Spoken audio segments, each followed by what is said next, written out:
Welcome back, everyone. Today I have a Kiam on deck for you today.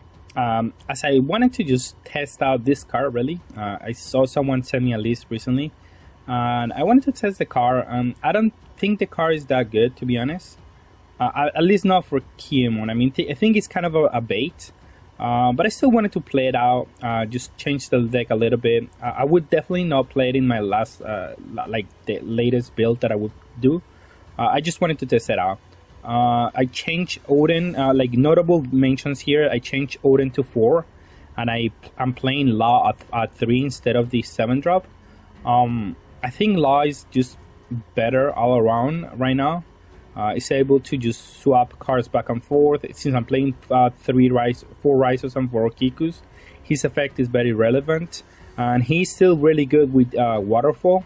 And I think it's just good enough. I don't want another card to fight on the curve with Odin, and if I have multiple Odins, I'd rather play multiple Odins than playing like a 7 drop and the Odin. And that's just gonna happen a lot if you play 4 Odins. You are likely to see at least 2 of them during the games. So if I'm stuck with cards in hand, I'd rather have cards that are either easier to play early on, so I don't have that problem later during the game, and I just want to play multiple Odins in that case. Everything else is just very standard, I think. I do like the Punk Gibson still. I like the Tokis at 3. I moved Bonnie to 3, and everything else is just very standard. The only card that I'm trying right now is the Yamato. Because I mean it has some potential, but I think it's just a bait. I think, but it does work with Toki too, so it's another target for her. You could even maybe bump it up if you're playing this card. You can maybe bump it up for 4. I said it's free to play that way. But yeah, let's see some gameplay. All right, and we're gonna play against Smoker. We're going second. We won the die roll here. I kept this hand because of the Yamato. But really, the Yamato is not even that good in this matchup, so I should have actually mulliganed. Really look for a better hand. This hand is not that amazing. But I wanted to test out the Yamato anyway, so I wanted to keep... I wanted to see if it was good enough in any matchup. And going second is the best place where you can actually play her, like going on turn 2. So I wanted to give it a try. That's the whole reason to keep this Yamato here. I will play the killer because, I mean, he's going to be able to block eventually. He's still going to be good at some point during the game. And I just want to develop something early. Although that makes my leader ability much harder to trigger. But that's fine. After I play the Yamato, I'm planning to use my energy to attack with the Yamato. He does play a blocker here. So that does hinder my ability to actually go with the Yamato. So then I do have to think on what I'm gonna do here. But since I drew another one, I have to just keep using my... I have to play the Yamato. There's just no other way. I have to do that play. It's fine. I attack for 5. He took that life, and I can still leverage the Yamato in different ways. Even if I attack for 5k, something that must need to be blocked, sometimes is really good depending on how you use it. So we'll see how we manage this turn. He attacks me for 6. I'll take that one too. It's fine. I can out combo a 6k later too. I want to have more options since my hand is not looking that amazing. And still the same. And I could play a Yamato again, or I can try to go for a big number, but he has a free blocker there. So I'd rather not risk it. And I'm actually just gonna play the Izo probably. Yeah. Play the Izo, tap the Borsalino, and attack it for 7. It's not even a good number because he can get out of it with a 2k. But I just need to get cards out of his hand, so his removal is less efficient. And I'm gonna attack for 5 because he has to out combo out of this one. And then if he out combos out of this one and next turn he plays a removal spell, then he only has 2 cards in hand, and that's much more manageable for me to deal with. So instead of blocking with the hand, he just blocks the Yamato, and I get the same result. And that's the reason. That's some of the ways to play Yamato correctly. Because if you attach all the energy, or if you do all these kind of plays that are like, you can take 2 life for free, but at cost of doing what? Just skipping a whole turn is not that amazing. So you have to actually like use the Yamato correctly to get good results with her. Here he uses the removal as I was expecting, but that cost him 3 cards to do so. 2 of them get played into the board, so that's fine. I take this damage again because I'm looking for plays here, so I definitely have to take the damage here. I'll attack for 5 because I want him to not block this one, and if he blocks it, then maybe I change my plan and play something else. But I want him to just let it go or combo a 2k here. I'm gonna try to play my 8-drop as soon as I can, because that card is the best card in this matchup for sure. Now I just get to play the 8-drop for free, and I got a good value there. That was just as my opponent just was scared of blocking, but in hindsight you probably should have, because like it stops me from doing anything else. Although I could have probably just attacked with the ISO, 8 into the Borsalino, eat it, and then maybe attack with the killer or develop something else, develop a blocker. So, I mean, develop the law, but that stops me from playing the 8-drop. So maybe, I mean, I think blocking was correct there. You still have 4 cards. Maybe he didn't have any counter power in hand, and that was what kept him from doing so. Because if I attack just for 6 into the Borsalino, then and he loses it because he doesn't have any counter, then he didn't want that to happen. Because he probably has like multiple 10-drops in hand. So that's important. I do have to get rid of the Kusan here, because the Kusan represents a removal for my 8-drop for free if he plays the 10-drop next turn. So I definitely have to remove it.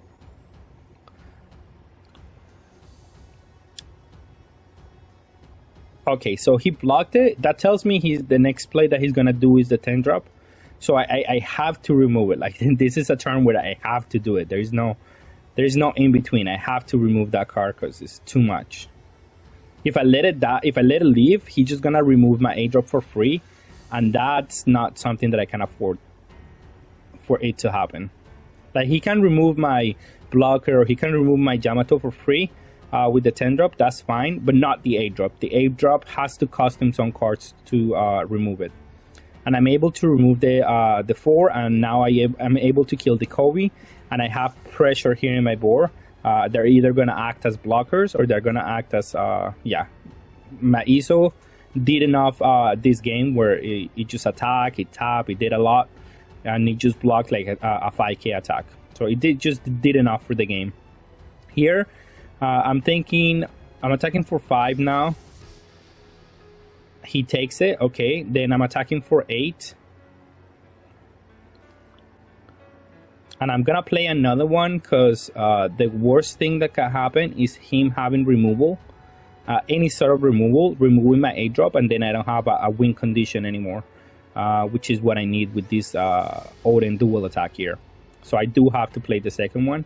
I will keep up the Pun Gibson. I'm not gonna attach energy in through the killer because, I mean, it's useless really. And he plays a second Kusan, thinking that maybe he can survive the next turn.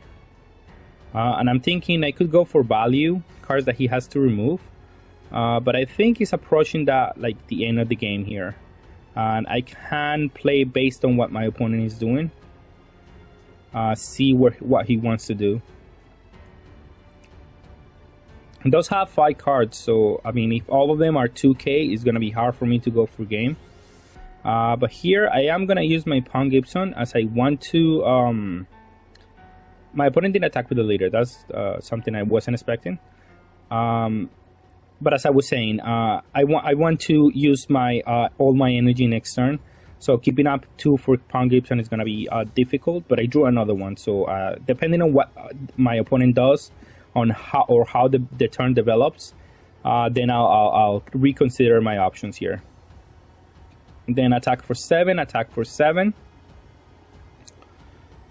I'm trying to put him to 0. So my dual attack here does more damage.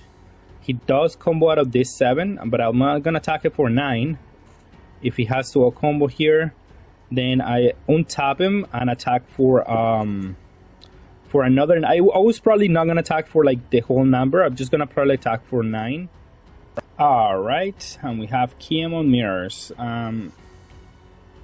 I think my opponent let me go first on this one, which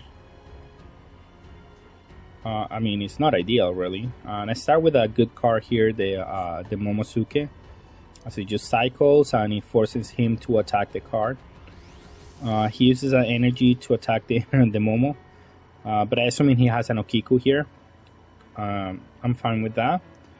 I'm gonna attack for 5.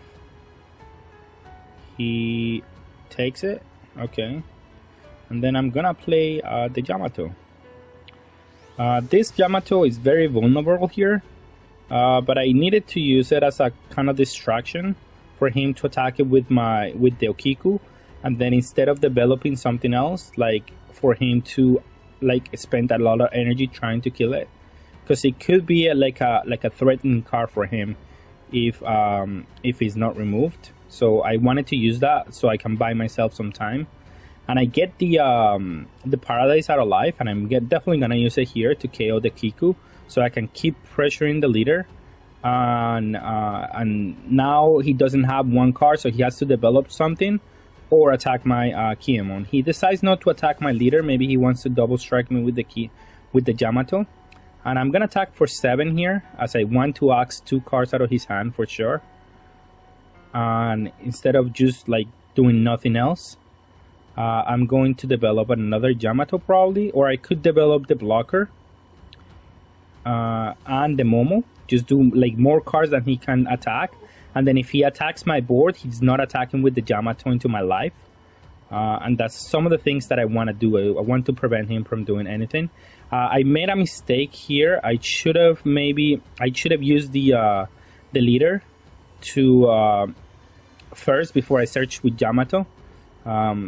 So I could have gotten the Okiku, but I think the Yamato, the 4th Yamato, I was gonna get that one either way, because I wanted to keep up the energy for the Pong Gibson. So if he wants to deal me the 2 damage with the Yamato, he has to attach all the energy, and then that definitely just buys me, like he has to spend the whole turn trying to do that. And if he doesn't do it, then I get to tap it down with Yamato and then attack it next turn.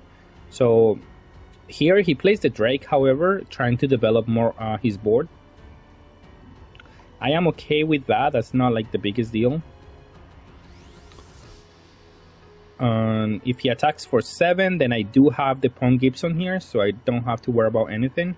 Attacking for 6 is definitely not something that I need to out combo. And I'm gonna just untap my Yamato. Attacking for 5, I will take, as I do 1 card in my hand here. Now I am definitely just gonna attack for 5 at the leader, because I want cards out of his hand. And then I am gonna attack for 5 the Yamato. He's gonna block, that's fine, because I am gonna play my my Odin. And here he's welcome to attack me for a bunch with this Yamato. Put me to 1, but he has to do it for a good number, or else I'm gonna be able to out combo it. And he does it for 12. 12, okay, I'll take it. He spent his whole turn instead of developing something else, so I'm okay with him doing that. He attacks the Yamato. Yamato has outlived its purpose, so I'm just gonna probably let it die. Although, yeah, I'm just gonna let it die. Although he has to attack the Yamato then, and I mean, it was fine. My win condition was always the leader. I mean the A drop. So I mean, it's fine if he spent his whole turn trying to get rid of the Yamato. I can take control of the game with my A drop, as he doesn't have one himself, And if he wants to combo out of this attack, he just gives me more cards from hand, and I'm completely okay with that.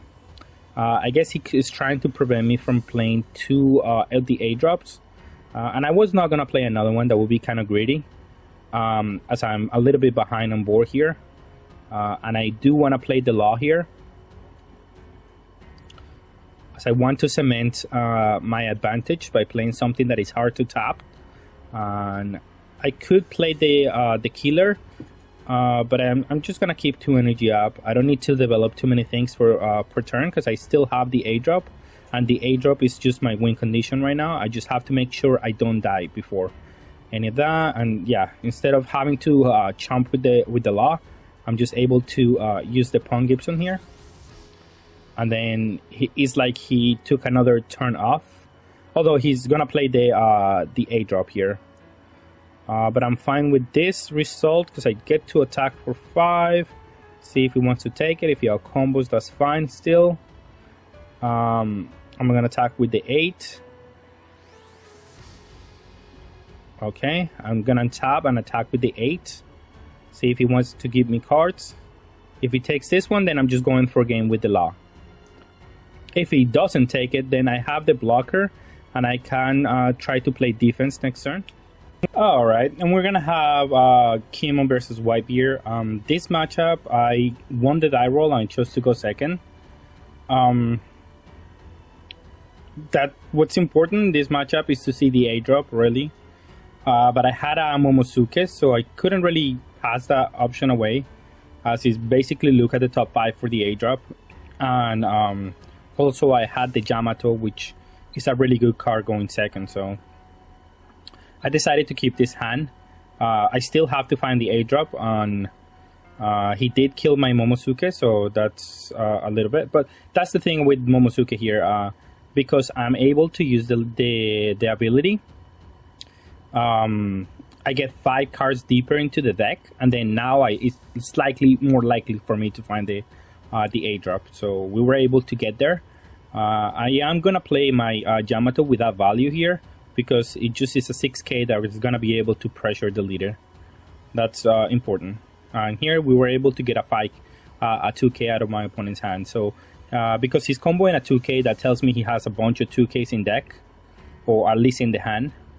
And yeah, I mean that's fine. That's not the biggest issue. I could have combo out of this one, but I'm okay with taking the first life. I'm gonna have to combo a 6k at some point either way, so it doesn't really matter when I do it. Here I am gonna try to attack the Luffy, and I play my second Yamato, as I do want to get cards out of his hand right now. And I'm gonna be able to attack for 8. If he out combos out of this one, then I get to attack for 6, which is gonna be really important.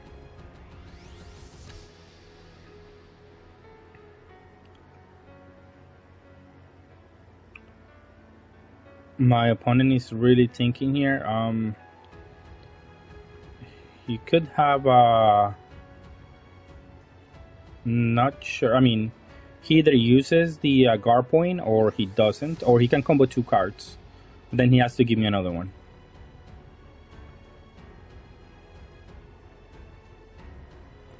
Not sure what else could he be doing. Let's see what he is thinking on. I mean, oh, my opponent just didn't realize that the radical beam needed to be activated when you're at 2 life. That is definitely a miscalculation on my opponent's end, as that would have actually put him back into this game. Well, not really. He just still has to combo 2 cards, but like, yeah, that's definitely a card that he's gonna need on the late game. He does get to play the ace and attack there, and attack my leader. So I'll take the 7. That's fine. I cannot defend the that one anyway. Here I have to drop the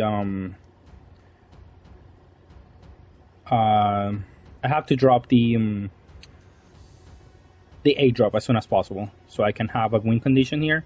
And I want to keep attacking his leader, because if he attacks my Yamato instead of my leader, that's fine. I'm okay with that result. Here, my opponent only has 5 cards in hand, so he better play a white beer soon, or the 8 drop is gonna have a good turn in the following turns. And I'm at 3 life, so I'm still healthy enough.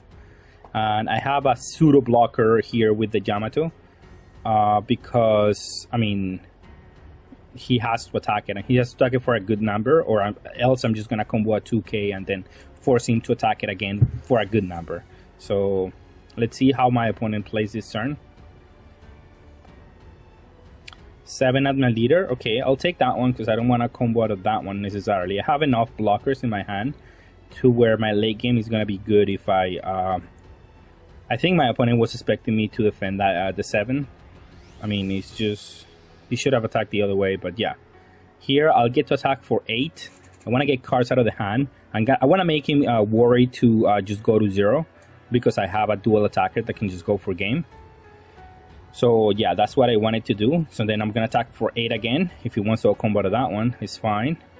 Then I could restand here, but I don't think it's the best idea, as I'm probably not gonna be able to, like, if I restand an attack, then he just takes the life, and then I have to go with Kiemon, which is not even ideal. So instead of doing that, what I'm gonna do is attack for 6 with my Kiemon. Here, attack for 6. Just let him out combo out of this one, because he has to be thinking, okay, if I don't out combo out of this one, then he can just restand the 8 and then attack for a bunch. But instead of keep attacking with the 8, I'm just gonna swap the law for a blocker, and then he's still gonna take the last life next turn, unless he plays a white beer. But a white beer with only 2 cards in hand, 3 cards in hand, is not that scary of a card, as it is with like infinite cards in hand, right?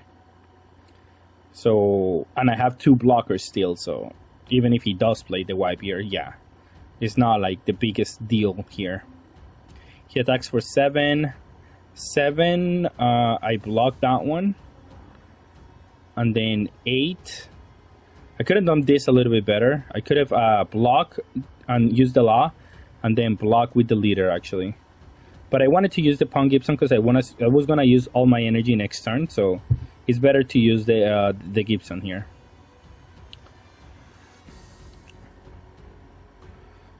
And here, I am gonna try to pressure for 5 here. He only has 3 cards in hand. Then I put him to the test here, and he went to 0. So now I just go for game. Dual attack on a 13 is good enough. There is no way that he cannot combo out of this. So yeah, we got this game. Alright, and for the last game we have Luffy. As I do have my Dream Curve in this matchup, the Okiku into Yamato, which is the best thing that can happen in this deck. And I do get to play it on curve here. Play the Yamato, attack for 6, and if he wants to a combo, I get to attack for another. Like, he has to give me his whole hand to defend a Robin, which I don't think is viable this turn. So as fine, I'm gonna keep my Okiku untapped, as I don't want it to put it like in harm's way.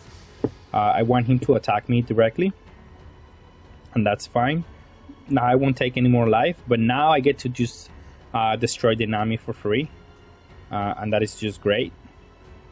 I don't have any other play to do this, so that's why I was like, the discount was not gonna do anything for me.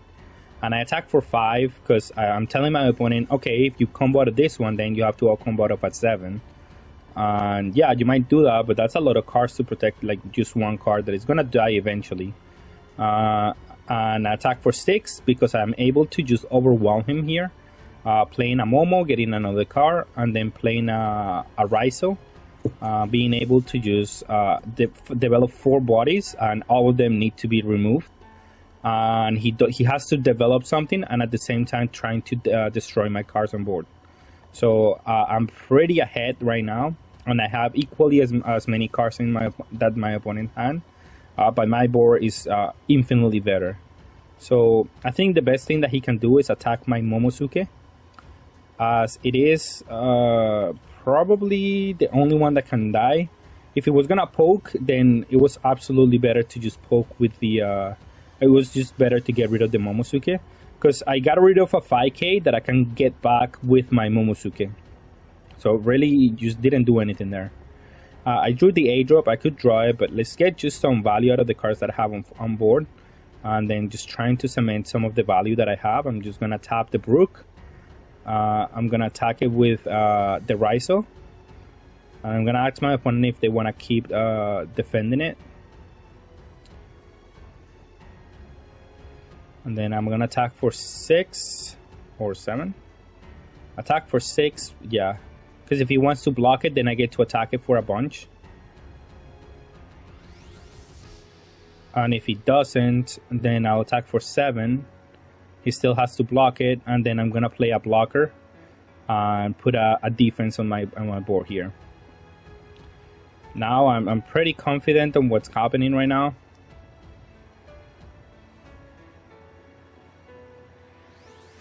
He attacks for 5 at my Raizo. Then I'll combo out of that one because I'm expecting the Luffy to attack, but he played the White Bear after. So that was a sneaky play on my opponent's side. But again, I'm able to get the card back for free, basically. I get a 1k here, but I mean, it's the principle. I do get like a card back for doing this. And I'm gonna use the other energy to attack for 7, trying to get a 5k out of my opponent's hand. And then I'm gonna attack with the Raizo because it's just free to do so and get another card. And I'm gonna develop the 8-drop as is gonna be my win condition for this game.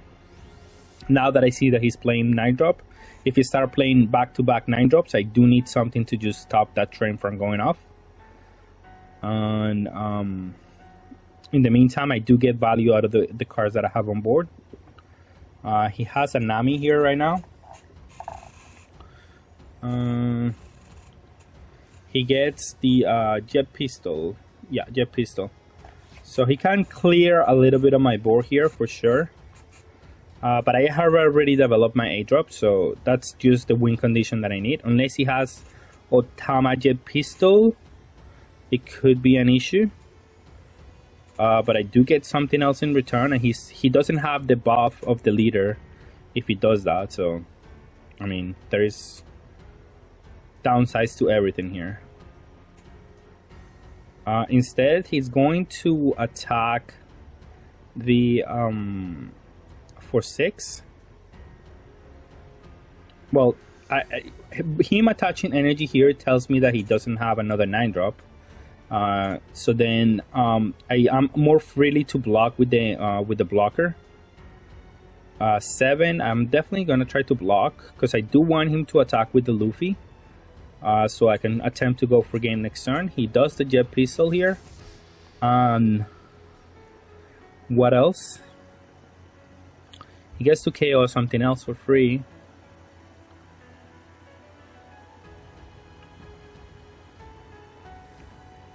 He attacks. Oh, okay, so he did have the Otama.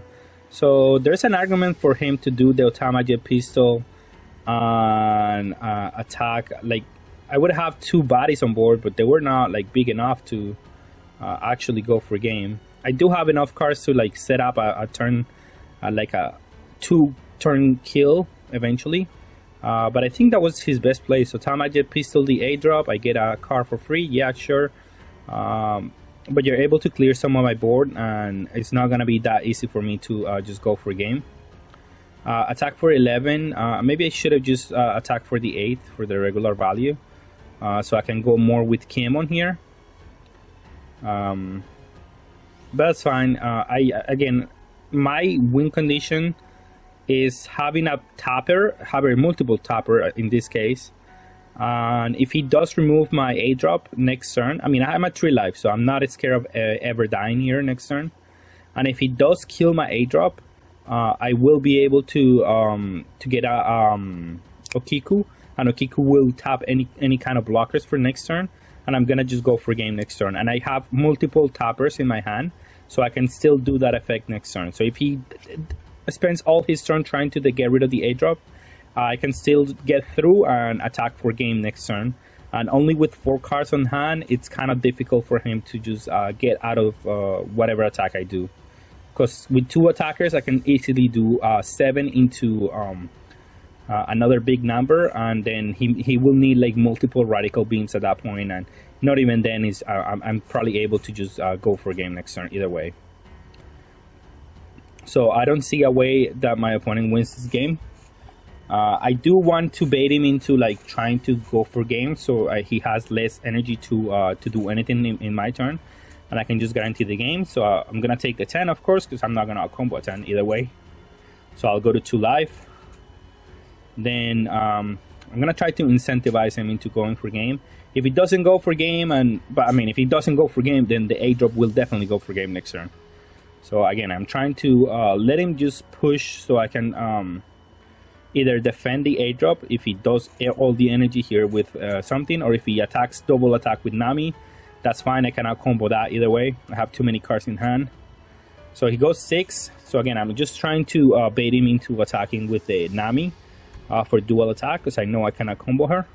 But instead he's gonna do it with the Zoro, and I'm fine with that. Attack for 8, 7. That's just fine. I'll take it, and then just please use the ability so I can just go for a game. But now it doesn't matter, because the 8-drop just can definitely use. It doesn't matter what 3 cards in hand those are. The 8-drop can definitely push through 3 cards in hand. And here I'm just gonna out combo. I have a combo for like multiple attacks here. But yeah, we're just gonna attack with the 8 for 15, 15, and 5. So yeah, that was the game for today. All right. And for the final thoughts for the deck, yeah, I would not play Yamato. Definitely. I mean, it's a fine card. It's just being 5k is just too easy to defend. So I don't really know what matchup is solving. It is nice that they always have to out combo it. And that's how I use it generally. Like I attack for numbers that are big enough where they cannot combo it, but it's gonna cost them 2 cards early on, which is good. But I don't use it to just take 2 life and take my whole turn off, because that's how you lose the game with this card. Like if you just attack for 7, I mean, if you attack for 11, sure they take 2 life, but you just like didn't do anything else with your turn, and then you fall super far behind because the opponent is actually doing plays. Then that's when you're like getting people, you're getting outplay at that point. You play out yourself at that point. So you have to know how to play this card. This card is basically just so you can lower the opponent's hand size, and then so when you attack with everything on base, they're gonna have to let everything die, or gonna have to take life, because now they don't have a hand when after you play the Yamato. So those are some of the advices that I think on this card. Odin, I still think it should be a 4, because it just, the games you see the card versus the games you don't see the card are like night and day. So you always want to see at least one, and if you see multiples, well, so be it. You try to play them whenever you can. If not, it's just one less card in your hand. But I'd rather have multiple Odins, one that I cannot play and one already on board, than no have Odins at all, because he is your win condition on this deck, and it's especially needed versus Whitebeard, as you do actually need to play them on curve to combat the 9-drop on curve. Like if you don't play Odin on curve, then the 9-drop is going to be much harder to beat.